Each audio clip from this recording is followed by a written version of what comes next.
Okay, so I'm about to take the head off of my 1995 Honda Civic. The valve cover says VTEC E, but it's not a VTEC E. It is a D16Z6 motor.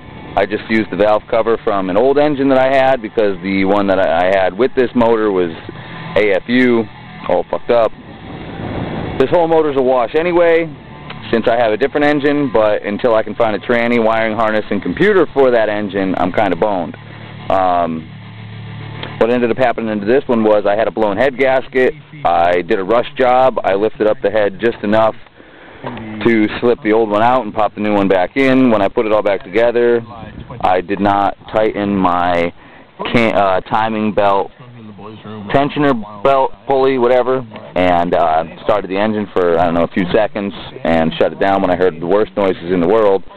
So when I did that, I looked and everything was out of whack.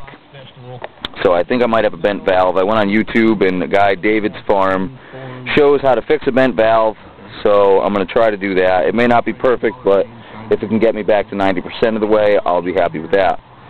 Also, in a weird twist, my cam gear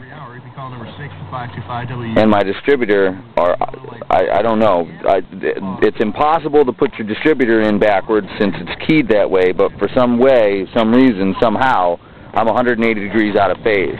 Now, as anybody who owns a Honda knows, this one here is supposed to be the #1 spark plug. Well, this is my #1 spark plug. Now, I thought maybe I had my rotor on backwards, but the rotor's keyed too. You can't spin that. You know, you just can't get it wrong.